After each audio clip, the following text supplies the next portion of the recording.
145వ కీర్తన మార్చి చదువుకుందాం.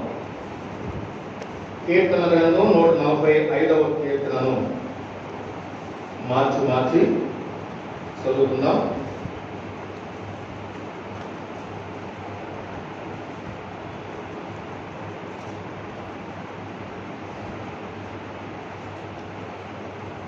రాజువైన నా దేవా, నిన్ను ఘనపరచెదను, నీ నామమును నిత్యము సన్నుతించెదను.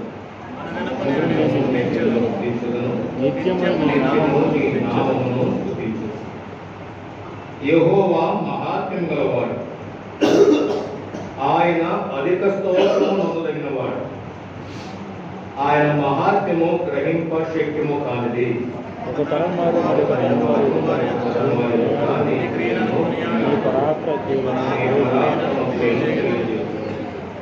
మహోన్నతమైన నీ ప్రభావ మహిమను, నీ ఆశ్చర్య కార్యములను నేను ధ్యానించదను. విక్రమమును మనుషులు వివరించదను. నేను నీ మహాత్మ్యమును వర్ణించదు. 7వ వచనం, నీ మహా దయాళత్వమును గూర్చిన కీర్తిని వారు ప్రకటించెదరు, నీ నీతిని గూర్చి వారు గానము చేసెదరు.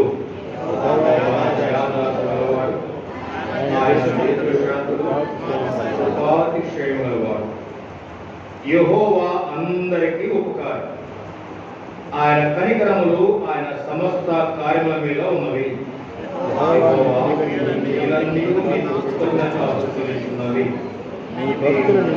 నిన్ను సన్నుతించుదురు. 11వ వచనం, ఆయన రాజ్య మహోన్నత ప్రభావమును ఆయన బలమును నరులకు తెలియజేయటకై నీ భక్తులను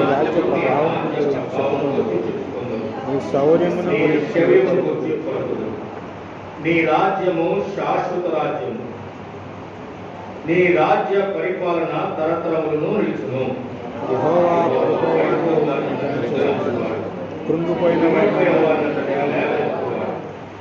సర్వ జీవుల కన్నులు నీ వైపు చూస్తున్నవి, తగిన కాలమందు నీవు వారికి ఆహారం ఇచ్చుదువు.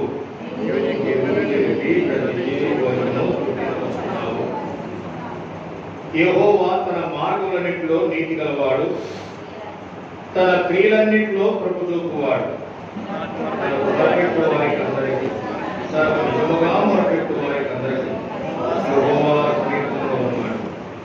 తన యందు భయభక్తులు గల వారి కోరిక ఆయన నెరవేర్చును, వారి మొర ఆలకించి వారిని రక్షించును. ప్రేమించు వారిని కాపాడును, అయితే భక్తిహీనులను అందరినీ ఆయన నాశనము చేయును.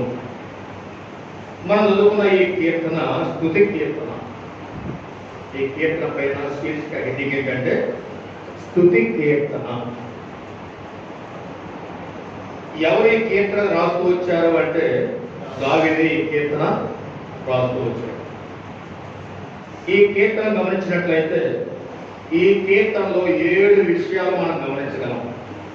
ఈ కీర్తనలో 7 విషయాలను మనం దేవుని యొక్క వాక్యంలో చూడగలం.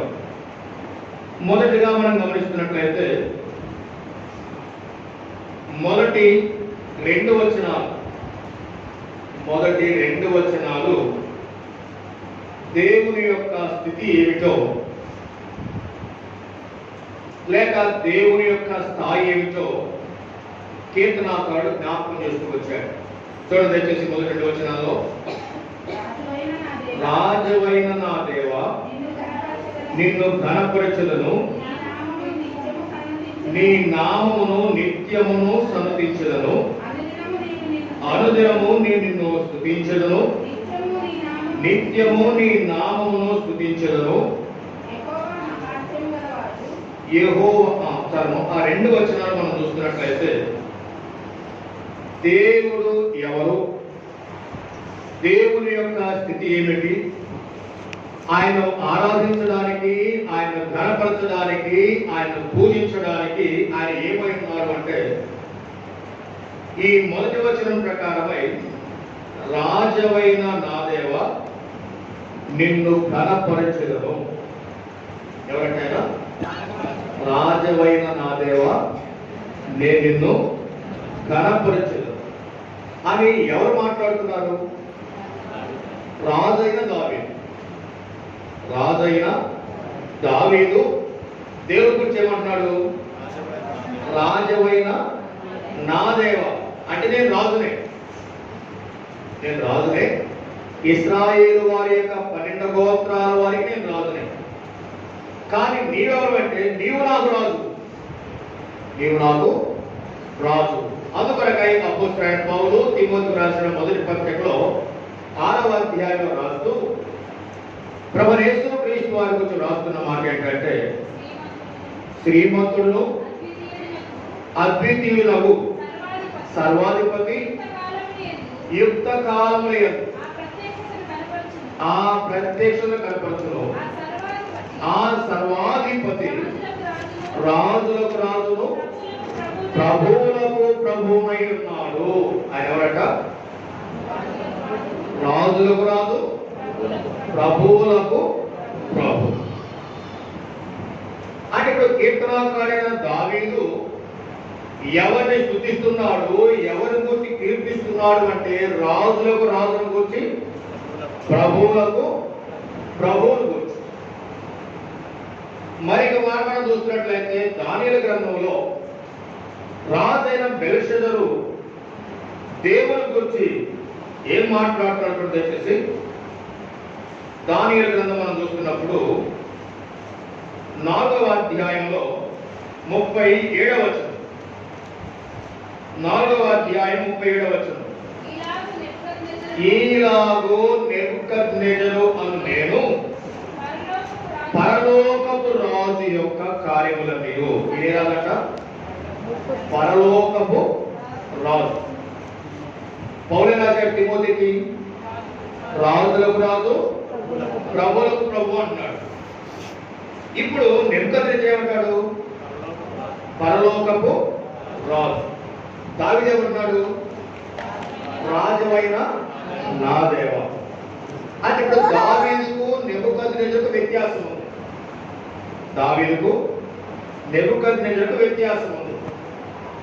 ఏంటా వ్యత్యాసం అంటే దావీదేమో ఒక దేశానికి రాజు, దావీదేమో ఒక దేశానికి రాజు, నెబుకద్నెజరేమో ఒక సామ్రాజ్యానికి అధినేత.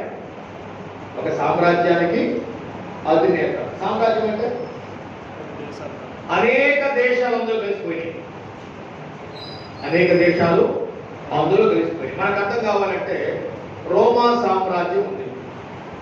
రోమా సామ్రాజ్యం ఎక్కడి నుంచి ఎక్కడ విస్తరించింది? రోమా సామ్రాజ్యం ఎక్కడి నుండి ఎక్కడ విస్తరించింది? ప్రపంచం అంతటా విస్తరించింది.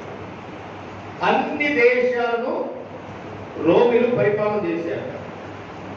అన్ని దేశాల వారిని రోమిలు పరిపాలన చేశారు. అలాంటి ఒక సామ్రాజ్య అధినేతగా ఉన్న నెబుకద్నెజరు ఏమంటున్నారు అంటే పరలోకపు రాజు. అంటే దావీదు కంటే ఉన్నతమైన వాడు నెబుకద్నెజరు. ఆ నెబుకద్నెజరు ఏమంటాడంటే పరలోకపు రాజు అంటాడు దేవుని గురించి. పౌలు ఏమంటాడంటే రాజులకు రాజు, ప్రభువులకు ప్రభు. ఇప్పుడు మనం ఎక్కడికి వచ్చాం?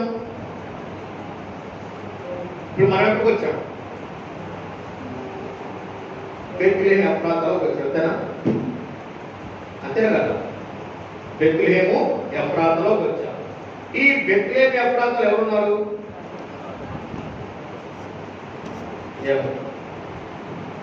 బెత్లెహేము ఎఫ్రాతాలో ఎవరున్నారు? హబక్కు గ్రంథం 2వ అధ్యాయం 20వ వచనం దయచేసి. హబక్కు గ్రంథం 2వ అధ్యాయం 20వ వచనం. హబక్కు గ్రంథము 2వ అధ్యాయం 20వ వచనం.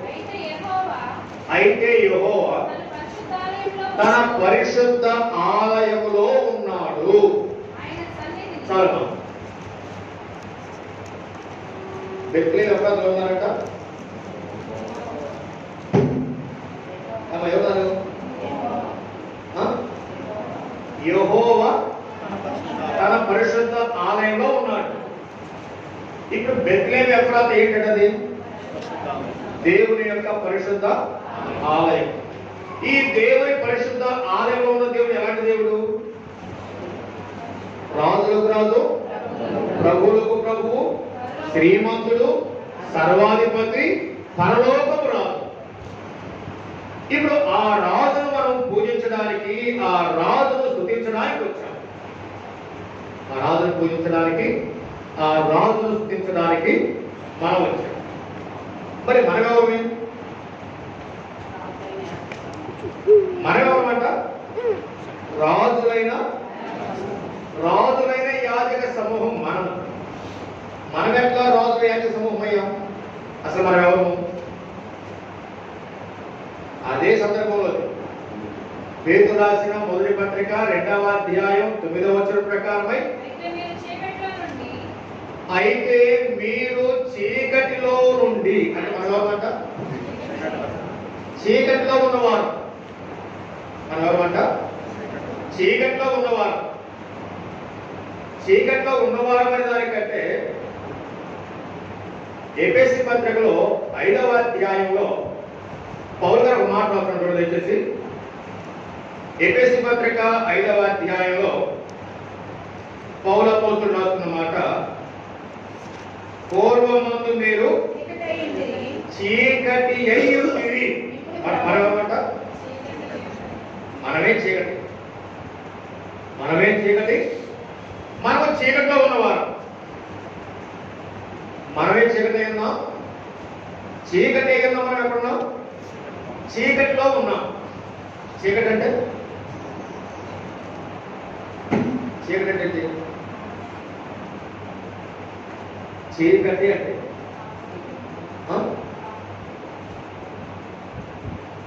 దేవుడు వెలుగై ఉన్నాడు. దేవుడు వెలుగై ఉన్నాడు. మరి చీకటి ఎవరు? దేవుడే వెలుగు. మరి చీకటి ఎవరు? సాతాను. మనం ఎవరు ఉన్నాం? సాతానులో ఉన్నాం. అపవాదిలో ఉన్నాం. అపవాది యొక్క బంధకాల చేత బంధించబడ్డాం. అపవాది యొక్క బంధకాల చేత బంధించబడి చీకటిలో ఉండి చీకటి అయిపోయాం. ఈ చీకటి అయిపోయిన మన పరిస్థితి ఏంటంటే, ఎక్కడికి వెళ్ళాలి? వెలుగులో కాదు వచ్చేది. చీకటిలో ఉన్న వ్యక్తి ఎక్కడికి వెళ్ళాలి? నిత్యమైన చీకటిలోకి వెళ్ళాలి. నిత్యమైన చీకటిలోకి వెళ్ళాలి. యేసు ప్రభువు ఇప్పుడు మనలో ఒక ధనవంతుడు కావచ్చు, ఒక రాజు గారు కావచ్చు, తన కుమారుడికి పెళ్లి ఏర్పాటు చేసిన సమయంలో ఆ పెళ్లి విందు కొరకే ఎవరు పిలిచాడంటే తన స్థితికి, తన స్థాయికి దగ్గర పిలిచాడు. పిలిచిన తర్వాత విందు సిద్ధమైంది. విందు సిద్ధమైన తర్వాత విందు సిద్ధంగా ఉంది రండి అని ఎవరైతే మొట్టమొదటి పిలిచారో వారిని పిలవడానికి వెళ్తే వాళ్ళు ఏం చేశారు? వాడు సాకులు చెప్పారు. ఒక ఆయన నాడు నేను ఎడ్లు కొన్నాను, వాటిని పరీక్షించడానికి పోతున్నాను అన్నాడు ఒక ఆయన. ఇంకొక ఆయన పొలం కొన్నాను, దాన్ని పరిశీలించడానికి పోతున్నాడు ఒక ఆయన. మరొక ఆయన ఏమన్నాడు? నేను పెళ్లి చేసుకున్నాను, నేను రాలేను అన్నాడు. ఇప్పుడు ఆయన ఏమన్నాడు? ఈ సిద్ధపరిచిన ఆహార పదార్థాల మొక్కలు వ్యర్థం కాకుండా దానికి ఎక్కడికి వెళ్ళండి? వీధుల్లోకి వెళ్ళండి, రాజవీధుల్లోకి వెళ్ళండి. మీకు కనబడి వారందరూ తీసుకొని వచ్చి నా విదేశాలు నింపండి అన్నాడు. వెళ్ళారు, తీసుకొచ్చి నింపని ఇంకా ఖాళీ. ఇప్పుడేమన్నాడు? ములకచ్చిలోకి వెళ్ళండి, వారిని నుండి తీసుకొని రండి అన్నాడు. వారిని కూడా తీసుకొచ్చి నింపారు. నింపిన తర్వాత ఇప్పుడు ఆ విందుశాలకు వచ్చిన వారితో విందుశాల నిండిపోయింది. ఆ రాజుగారు చూడడానికి లోపలికి వచ్చాడు. లోపలికి వస్తే ఒక వ్యక్తి కనిపించాడు. డేవిడ్ కలిపి పెండ్లి వస్త్రం లేని వ్యక్తి కనిపించాడు. అప్పుడు ఏమన్నాడు? వచ్చి స్నేహితురా, పెండ్లి వస్త్రం లేకపోతే ఎలా వచ్చామని చెప్పి దీని కాళ్ళు చేతులు కట్టి వెలపడి చీకట్లో పడేయండి అన్నాడు. ఎక్కడ పడేయాలట? కాళ్ళు చేతులు కట్టి వెలుపడి చీకట్లో పడేయండి. అక్కడే ఉంది ఏడుకోను పండుగ. కాబట్టి ఇప్పుడు చీకటిలో ఉన్నాం, చీకటి వారముగా ఉన్నాం, చీకటి అయి ఉన్నాం. ఈ చీకటి అయిన మన పరిస్థితి ఏంటంటే నిత్యమైన చీకటిలో కూడా మన పరిస్థితి. నిత్యమైన చీకటిలోని ఉండటమే. అదేంటంటే అదే నిత్య నరకాగ్ని. ఇంటి నిత్య నరకాగ్ని గుండానికి నేను నీవు మనమందరము లోనైన వారమే. ఏ భేదము లేదు, ఏ భేదము లేదు. అందరూ పాపము చేసి దేవుని గురించి మహిమను పొందలేక నిత్య నరకాగ్ని గుండానికి లోనయ్యాము. అయితే ఇలాంటి మనను దేవుడు ఏం చేశాక ప్రేమించి, ఇలాంటి మన దేవుడు ప్రేమించి ఆ నిత్య నరకాన్ని కూడా విడిపించేదాని కొరకై తన అద్వితీయ కుమారుడు యేసుక్రీస్తు వారి మన కొరకు ఈ లోకానికి పంపించాడు. ఈ లోకానికి వచ్చినప్పుడు మన యేసుక్రీస్తు వారు ఏం చేశారంటే నన్ను నిన్ను మనందరినీ ప్రేమించి కల్వరి శిలువలో తన బలిగా అర్పణముగా అర్పించారు.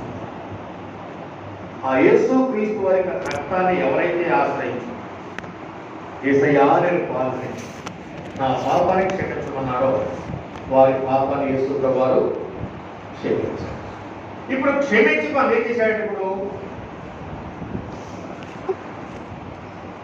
పేతురు రాసిన మొదటి పత్రిక 2వ అధ్యాయం 9వ వచనం ప్రకారమై అయితే చీకటిలో నుండి ఆశ్చర్యకరమైన తన వెలుగులోనికి మిమ్మల్ని పిలిచిన వారి గుణాతిశయమును ప్రచురము చేయ నిమిత్తము గమనించాట. చీకట్లో ఉన్న మనను తన వెలుగులో తీసుకొచ్చాడు. తన వెలుగులోనికి తీసుకొచ్చాడు.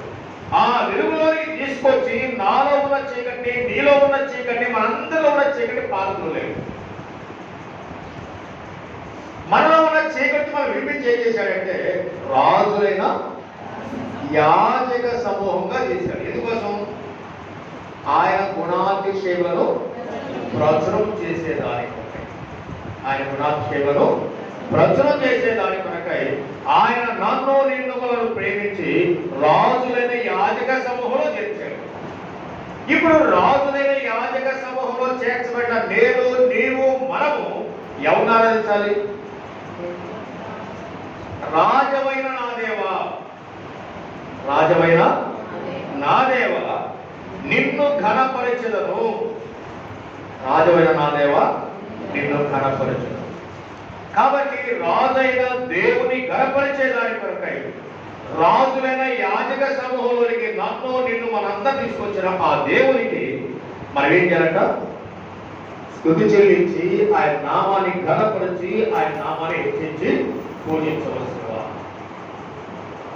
అదే తరగతి మనం చూస్తున్నట్టు దయచేసి 3వ వచనం, యెహోవా మహాత్మ్యము గలవాడు, ఆయన అధిక స్తోత్రము నొందదగిన వాడు, ఆయన మహాత్మ్యము గ్రహింప శక్యము కానిది. అంటే మొదటి 2 వచనాల్లోనేమో ఆయన ఏమై ఉన్నాడు అంటే ఆయన యొక్క స్థితి, ఆయన యొక్క స్థాయి ఏంటంటే రాజైన దేవుడుగా ఉన్నాడు. రెండవది మనం చూస్తున్న మాట ప్రకారం 3వ వచనంలో కీర్తనాకారైన దావీదు ఏం జ్ఞాపకం చేస్తున్నాడు అంటే ఆయన మహాత్మ్యము. మహాత్మ్యం అంటే ఆయన యొక్క శక్తి, ఆయన యొక్క శక్తి. దేవుడి శక్తి లాంటిది. దేవుని శక్తిని గురించి దేవుని యొక్క వాక్యం మాట్లాడాడంటే ఆదికాండం 17వ అధ్యాయంలో దేవుడు అబ్రహామునకు ప్రత్యక్షమై అబ్రహాముతో మాట్లాడుతున్నట్టు దయచేసి 17వ అధ్యాయం 1వ వచనంలో అబ్రహాము 99 ఏండ్ల వాడైనప్పుడు యెహోవా అతనికి ప్రత్యక్షమై నేను సర్వశక్తి గల దేవుడను అనమాట. సర్వశక్తి గల దేవుడు. సర్వశక్తి అంటే సర్వశక్తి అంటే ఇంగ్లీష్ లో మరొక మాట ఉంటుంది, God of all mighty. God of all mighty. అదే హిందీ భాష ప్రకారం అయితే ఎల్ షద్దై. ఇప్పుడు గాడ్ ఆఫ్ ఆల్ మైటీ అంటే ఆయనను మించిన శక్తి గల వారికి ఎవ్వరు కూడా లేరు. ఆయన మించిన శక్తి గల వారు ఇంకెవ్వరు కూడా లేరు. ఆయన శక్తి ఎలాంటిదంటే ఆయన కలుగును కాకంటే సృష్టి మొత్తం కలిగింది. కలుగును కాకంటే సృష్టి మొత్తం కలిగింది. వెలుగు కలుగును కాక అన్నాడు. సూర్యుడు లేకపోయినా, చంద్రుడు లేకపోయినా, నక్షత్రాలు లేకపోయినా వెలుగు వచ్చింది. ఆ తర్వాత జలములు వేరుపరచబడి ఇప్పుడు ఏం కావాలి?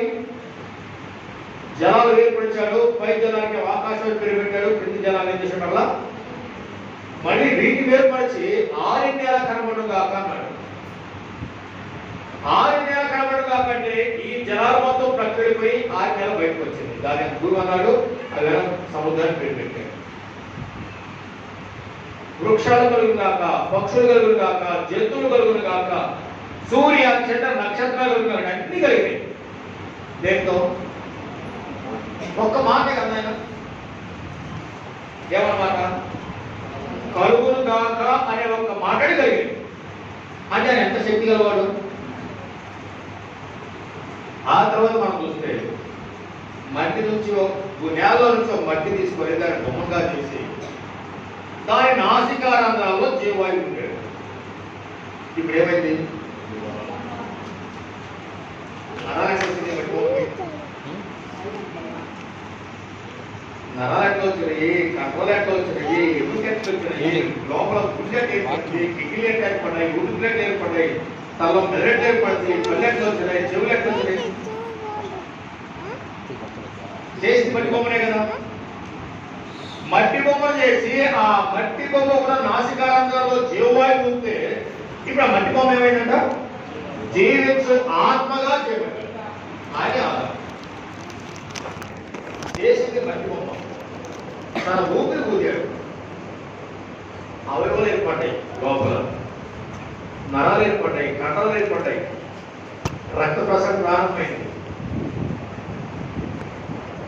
ఎంత శక్తి దేవుడికి ఎక్కడిది? అందుకని ఎవరంట? సర్వశక్తి గల. కాబట్టి దేవుని యొక్క శక్తి ఎంత శ్రేష్టమైందంటే, ఎంత బలమైందంటే, మనం పాడుపడతాం ఒక పాట. ఏ పాటది? సృష్టిని చేసిన శక్తి కంటే పాపికి రక్షణ గొప్పది. అంటే సృష్టిని చేసిన శక్తి కంటే ఏ గొప్పదంట? పాపికి ఇచ్చిన రక్షణ గొప్ప.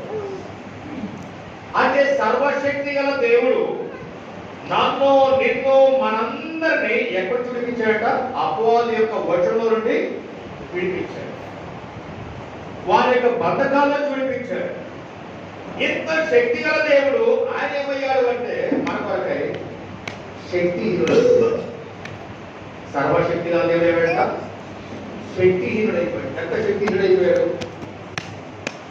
యెషయా గ్రంథం 53వ అధ్యాయం మనం చూస్తున్నప్పుడు ఆయనకు స్వరూపం లేదు, సొగసు లేదు, వ్యసనాక్రాంత అయిపోయాడు, వ్యాధిగ్రస్తుడైపోయాడు. తర్వాత తృణీకరించబడిన వాడైపోయాడు, మనుషులు విసరించబడ్డాడు, వ్యసనాక్రాంతుడయ్యాడు, వ్యాధిగ్రస్తుడయ్యాడు, చూడని వాడైపోయాడు, తృణీకరించబడిన వాడైపోయాడు. అతను చూచి ఎన్నిక చేసేదానికి ఆయనలో ఏది కూడా లేదు. ఎందుకంత శక్తిహీనుడైపోయాడు? యేసు ప్రభువు ఎందుకంత సర్వశక్తి గల దేవుడు ఎందుకు శక్తిహీనుడైపోయాడు?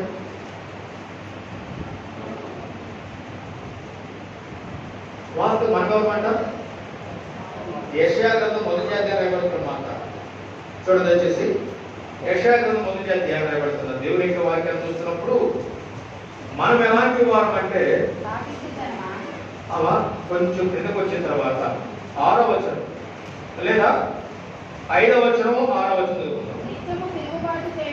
నిత్యము తిరుగుబాటు చేయొచ్చు, మీరేలా ఇంకనూ కొట్టబడుదురు, ప్రతి వాడును నడినెత్తిని వ్యాధి కలిగి ఉన్నాడు, ప్రతి వారి గుండె బలహీనమైను, అరకాలు మొదలుకొని తల వరకు స్వస్థత కొంచెమైనను లేదు.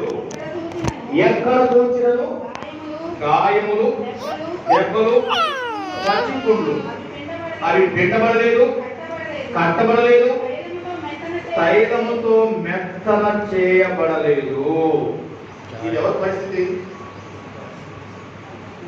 ఇది ఎవరి పరిస్థితి అంట? ఇది మన పరిస్థితి. ఎందుకు ఇలాంటి వారమయ్యాం?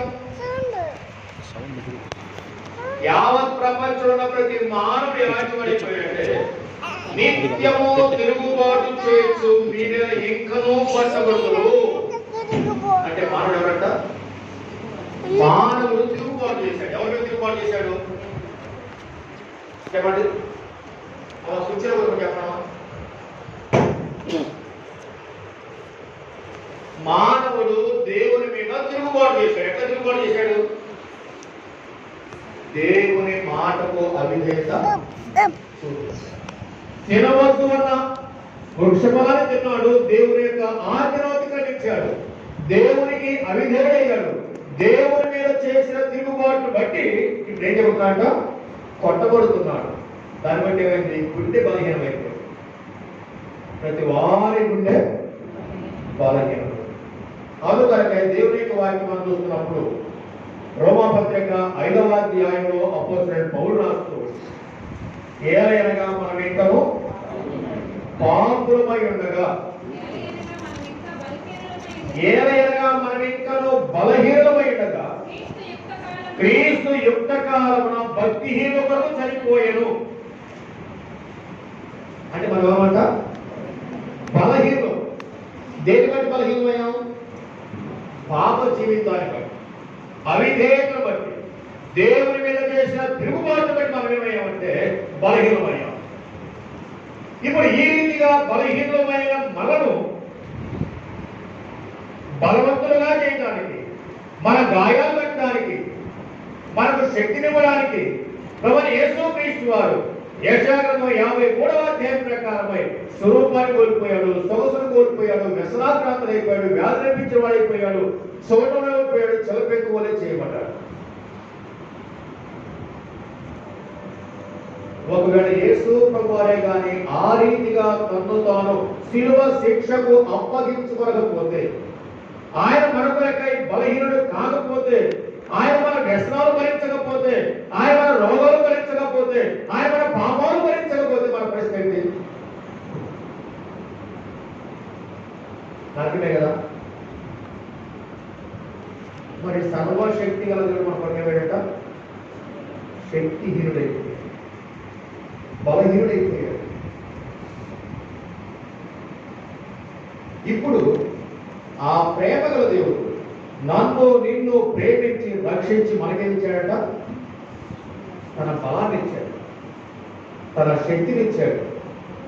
తన బలాన్ని ఇచ్చి, తన శక్తినిచ్చి, తన రాకడ కొరకై సిద్ధపరుస్తున్నాడు. ఆ శక్తి అంటే పునరుత్థాన శక్తి. ఆ పునరుద్ధాన శక్తిని ఇచ్చాడు. ఆయన రక్తంలో శక్తిని ఇచ్చాడు, శిలువలో ఉన్న శక్తిని ఇచ్చాడు, దేవుని యొక్క వాక్యంలో శక్తిని ఇచ్చాడు. ఈ శక్తినంతా మనకిచ్చి ఈ లోకంలో విజయవంతమైన జీవితం జీవించడానికి మనకు కావలసిన ఏర్పాట్లన్నీ ప్రభు చేసుకుని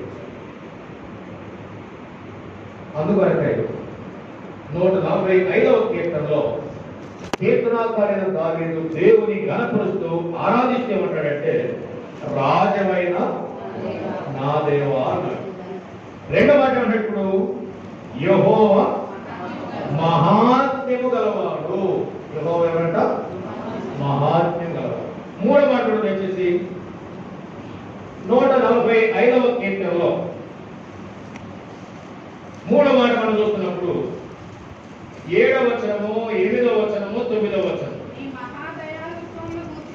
నీ మహాదయాళుత్వము గూర్చిన కీర్తిని వారు ప్రకటించెదరు, నీ నీతిని గూర్చి వారు గానము చేసెదరు. యెహోవా దయా దాక్షిణ్యములు గలవాడు, ఆయన దీర్ఘశాంతుడు, కృపాతిశయము గలవాడు. యెహోవా అందరికీ ఉపకారి, ఆయన కనికరములు ఆయన సమస్త కార్యముల మీద ఉన్నవి. ముందు వరకు చూసాం. మొదటి వచనంలో లేక మొదటి 2 వచనాల్లో దేవుని యొక్క స్థితిని చూసాం. ఆయన ఎవరంట? రాజువైన నా దేవుడు. ఇంగ్లీష్ దీని ఏమంటారంటే హిస్ పొజిషన్. ఏంటంటే హిస్ పొజిషన్. రెండవది 3వ వచనం ప్రకారమై హిస్ పవర్. 3వ వచనం ఏంటంటే హిస్ పవర్, ఆయన శక్తి. ఇప్పుడు మనం చదువుతున్న మాట ప్రకారమై 7వ వచనం నుండి 9వ వచనం బాగా మనం చూస్తున్నట్లయితే హిస్ పర్సనాలిటీ, ఆయన యొక్క వ్యక్తిత్వం. యేసు ప్రభువు వారి యొక్క వ్యక్తిత్వం ఎలాంటిదంటే ఇక్కడ రాయబడుతున్న మాట ప్రకారమై నీ మహాదయాళుత్వమును గూర్చిన కీర్తిని వారు ప్రకటించెదరు, నీ నీతిని గూర్చి వారు గానము చేసెదరు. యెహోవా దయాదాక్షిణ్యము గలవాడు. అయితే ఆయనకున్న వ్యక్తిత్వంలో ఇప్పుడు లక్ష్య మొత్తం మనం చూడడం కానీ మనం చూసే మాట ఏంటంటే 8వ వచనం మొదటి మాట యెహోవా దయాదాక్షిణ్యము గలవాడు. యెహోవా దయాదాక్షిణ్యములు గలవాడు. దేవుని యొక్క దయాదాక్షిణ్యం మనకు కలిగే లాభం ఏంటి? మొదటి వచనం ప్రకారమేమో రాజువైన నా దేవుని ఘనపరిచాడంటే రాజులైన యాజక సమూహం తీర్చాడు. 3వ వచనం ప్రకారమేమో ఆయనకున్న శక్తి ఏంటో మనం చూస్తూ వచ్చాం. ఆ శక్తిని బట్టి ఆయన ఏం చేస్తూ వచ్చాడంటే మన కొరకై బలహీనుడయ్యాడు, మనల్ని రక్షించాడు, తన శక్తి మనకిచ్చాడు, తన రాకడ కొరకై సిద్ధపడుతున్నాడు. ఇప్పుడు 9వ వచనం ప్రకారం మనం చూస్తున్నప్పుడు 8వ వచనం ప్రకారమై యెహోవా దయాదాక్షిణ్యము గలవాడు. ఆయన యొక్క స్వభావం ఏంటంటే దయాదాక్షిణ్యములు. ఈ దయాదాక్షిణ్యం ద్వారా దేవుడు ఏం చేస్తూ వచ్చాడంటే హోషేయ గ్రంథం 2వ అధ్యాయం మనం చూస్తున్నప్పుడు చూడండి దయచేసి. హోషేయ గ్రంథం 2వ అధ్యాయం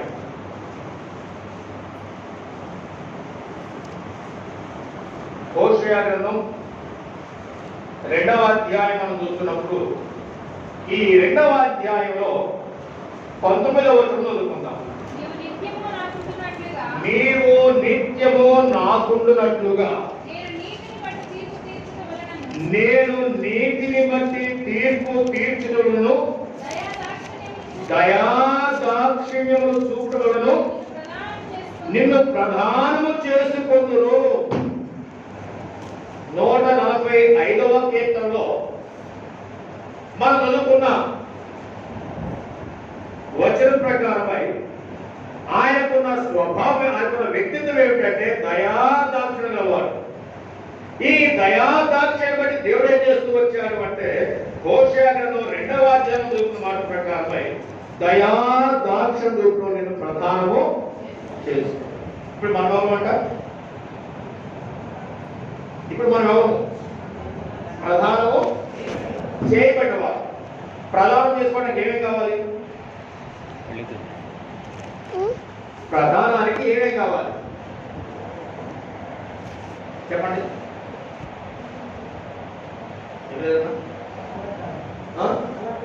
అలంకారం కావాలి. ఇంకా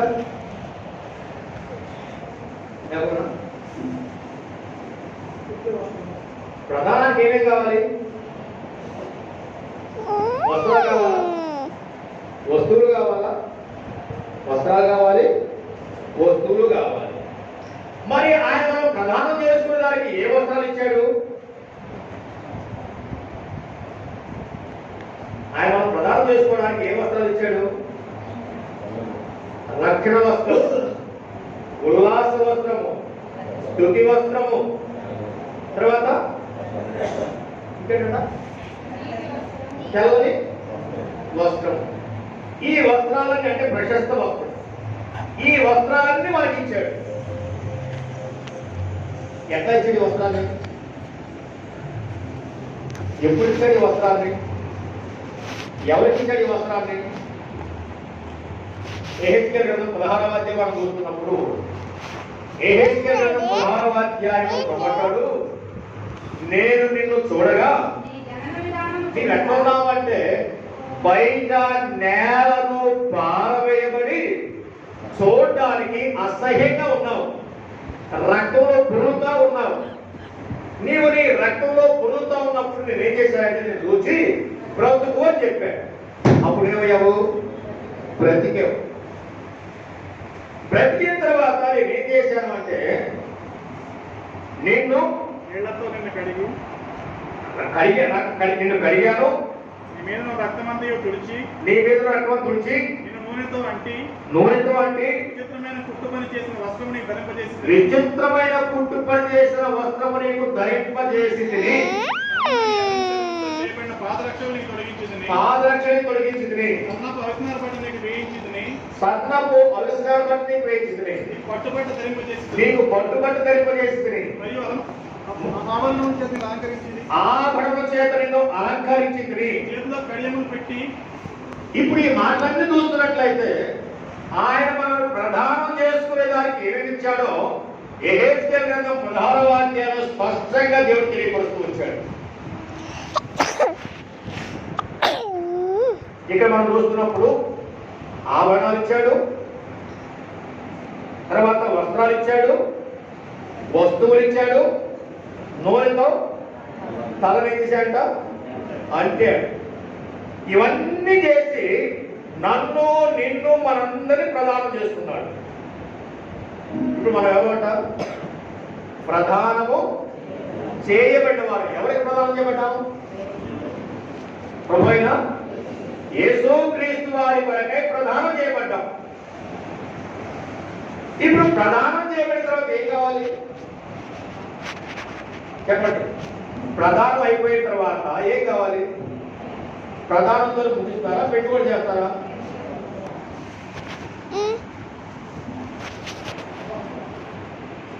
సరేనా? వివాహం కూడా కావాలి. ప్రధానం చేసి ఆపేట్లా ఇప్పుడు ఏం కావాలంట? వివాహం కూడా కావాలి. మరి ప్రధానానికి ఎంత ఘనమైన కార్యం చేసి వివాహం ఎటువంటిది కాదు? ఆ వివాహం ఎక్కడ? భూమి మీద కాదు. భూమి మీద వివాహం కాదు. ఎక్కడ వివాహం? మధ్యాకాశంలో వివాహం జరగబోతుంది. ఆ మధ్యాకాశంలో వివాహం జరగబోతా ఉంది. ఆ వివాహ కార్యక్రమం కొరకై పెళ్లి కుమారుడుగా యేసుక్రీస్తు వారు రాబోతున్నాడు. పెళ్లి కుమార్తెను భూమి నుండి మధ్యాకాశం తీసుకురాబోతున్నాడు. ఆ పెళ్లి కుమారుడు పెళ్లి కుమార్తె కలిసిన ఆ సమయం ఎలాంటిదంటే ఎంతో శ్రేష్టమైన సమయం. ఇంత తల్లికరమైన జీవితాన్ని ఎవరికి వారు ప్రభు కోరుకున్నాడు? పాపాత్మమైన మనం,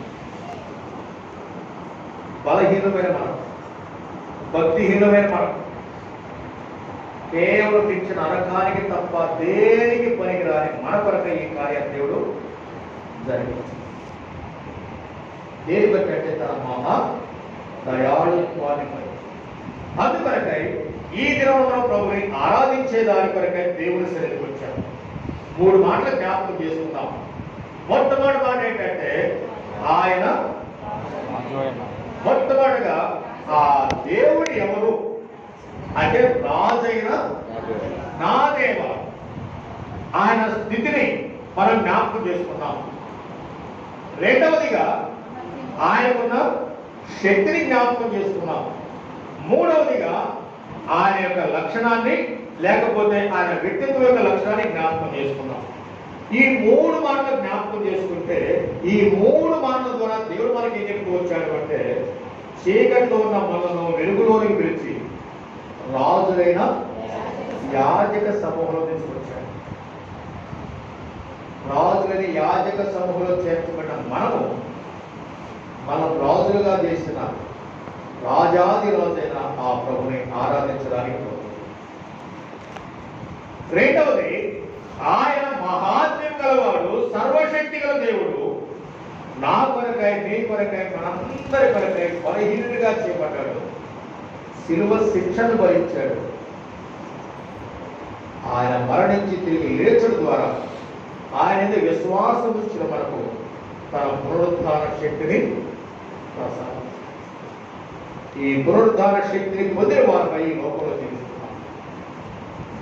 మూడవది మనం చూస్తున్నప్పుడు ఆయన వ్యక్తిత్వ యొక్క లక్షణాలు మనం చూస్తుండగా ఎలాంటి వాడంటే దయాదాక్షిణ్యములు గలవాడు. ఆ దయాదాక్షిణ్యం పడితే మనం ప్రదానం చేసుకున్నాం. రక్షించాడు, తన శక్తినిచ్చాడు, తన పనిపై ప్రదానము చేశాడు. నాలుగవదిగా పెళ్లి కొరకే సిద్ధపడుతూ ఉన్నాం. ఇప్పుడు నీవు మనం దేని కొరకు సిద్ధపరచబడుతున్నామంటే జరగబోతున్న ఆ పెళ్లి కొరకై సిద్ధపరచబడతా ఉన్నాం. ఆ పెళ్లిలో పెళ్లి భార్య యొక్క స్థానంలో మనం ఉండబోతున్నాం. ఇంత శ్రేష్టమైన ధన్యత దేవుడు మనకి ఇచ్చాడు. ఒకవేళ దేవుడు నన్ను నిన్ను మనల్ని ప్రేమించకపోతే, ఆయన చీకటి వచ్చి మన వెలుగులో పిలవకపోతే లోకమందరితో పాటు మనం కూడా దర్శించి నరకానికి పోవాలి. అట్టి నరకానికి పోకుండా ఉండేదానికి దేవుడు వాళ్ళు ప్రేమించాడు, రక్షించాడు. రక్షించిన దేవుడు తన శక్తినిచ్చాడు. తన శక్తినిచ్చిన దేవుడు ఏం చేస్తూ వచ్చాడు? మనం ప్రదానం చేసుకున్నాడు. మన కొరకై పెళ్లి కుమారుడుగా రాబోతున్నాడు. ఇంత శ్రేష్టమైన ధన్యత వరకు ఇచ్చిన ఆ ప్రభువును మనం ఏం చేయాలంట? ఆరాధించి కనపరచవలసిన వారు. ఈ కొన్ని తలపులతో ఆరాధన పెడదాం. ఆరాధన పెడుతుందిగా లేచి పాట సంఖ్య